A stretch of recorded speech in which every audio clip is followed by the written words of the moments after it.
Thanks for tuning in to Section 8 and rocking with your boy Philly Ball Butterball. And your girl Philly Joan Quilly. What you want in life and what you need in life is a different attraction.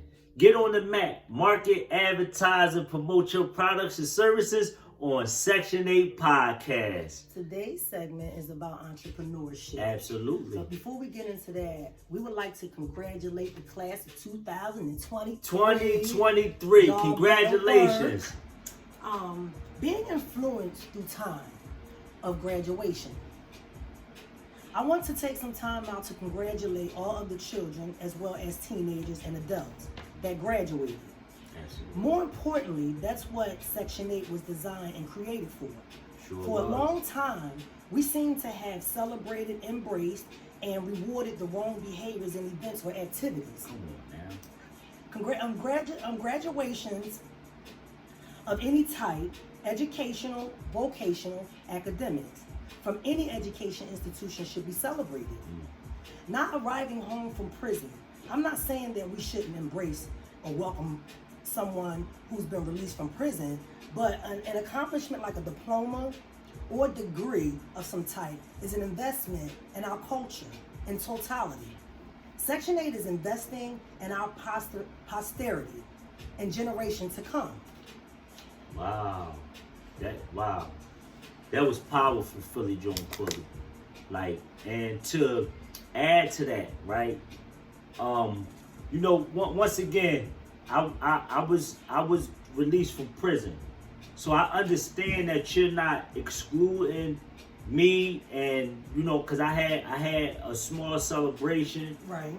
And I think that it's very important that people who are graduating, accomplishing goals like getting their diplomas or getting degrees, should be recognized, should be sought out, right, first and foremost, right, and recognized and celebrated. Right.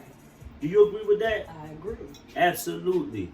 So that's what Section 8 set out to do, is to find the hidden human jewelry and pockets of poverty and highlighting these individuals that deserve to be highlighted instead of those who assault our communities with activity that doesn't contribute in anything good in an economical way. So to move on, just like she said, today's topic will be about entrepreneurship. And before you become a major corporation, a major business, a majority of the people start out small, right, with a small business or being entrepreneurs on a small level. So we speak to them. Right. You agree with that? I agree. All right. So and with that being said, what I want to do is I want to share a short story with y'all. And I took you through my old neighborhood, right? And I showed you the area where I grew up at. Right. Right? So me not understanding financial literacy or business, I contribute to a community grocery store, a community convenience store that was Mr. Say everybody around my neighborhood know him as Skinny Jimmy. Right. His produce wasn't it wasn't fresh. The chips wasn't fresh, the fruits and the vegetables wasn't fresh. And at times I made fun of that. Right. It's because I didn't understand that he wasn't able to compete with the Korean stores that was not too far away from there. Yeah, that me and my friends used to hustle in front of. And they wouldn't allow us to buy anything on credit. We couldn't get, listen, if we was buying a loose cigarette, you know what I'm saying? Can I go for a nickel? No. Yeah, no. Absolutely. So, but when we was hustling and we made our money, we would immediately go spend our money in these stores, right? And not spend our money with skinny Jimmy's, which on his time off, whenever he was closed, he would open up his garage and his store to throw cookouts for the community. So the money that he generated from the business, he still was putting in. He would put back into the communities, and I didn't understand this. Right. You know, I once again I want to hold myself accountable for not contributing to his prosperity is because I didn't understand how these things work, how we are discriminated against in the banking system with high interest rates when we try to pull out a loan to establish a business in our communities. Right. So we didn't understand, but and business is a competition, and it keeps other businesses honest that has the same service or products. So once again, I'm a contributor of Mr. Skinny Jimmy's not prospering.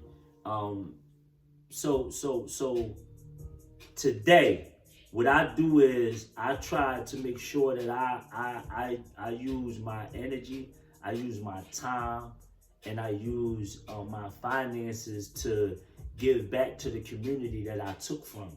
Right. And I think that this is important. And two, this is something that Section 8 is setting out to do, is to give assistance to those who are trying to contribute to, their community. Would you? No, this young lady has a question. What's up? What kind of question you got? I think that's so good. So basically, you're talking about recycling our money back into our community. Absolutely. You hear that? What you're Absolutely. saying? Like spend with us. Yes. First, because the dollar in other cultures spend with themselves, and we don't spend. Absolutely. Right. That way to find a black liquor store, a black grocery store. Absolutely. However, understand that the Asian people they're able to buy more in bulk and etc. So it is important for us to, spend with our own as well. But you know what they say? What they say? That the demand, if in fact we all did it, we would not have enough of us to the supply and demand. It's still not enough of us to take on the entire load. That's why brunches have like lines, and when we do it, it is important to continue to do it because like I tell people, they all will say the market is saturated, and it's not. Right. How many nail salons can you count on one block? Right. And all of them are getting business. Yeah. What if someone told them you're oversaturated? Yeah. It's enough people per household per block to fill one business, and so never believe in the oversaturatedness. Yes, absolutely. Right. And two. Is Mr. Jimmy still there, or he's gone? No, he did. It's some Puerto Ricans own it now. You understand what I'm saying? Yeah. So too, what I wanted to say, what I wanted to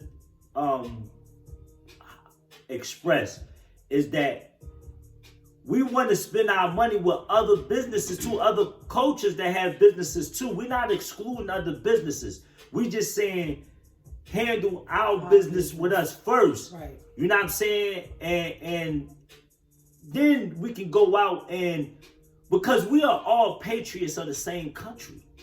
So we want to make sure that other businesses and other cultures are prospering as well.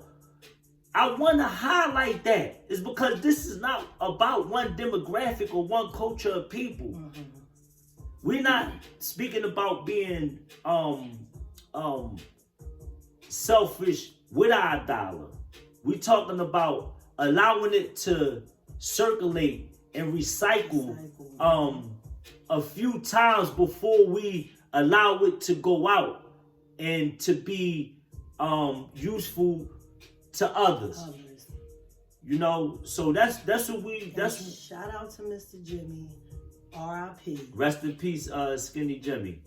Let me. I got a little something. Now, hold on. Listen. Now, what do you say to your Caucasian friends?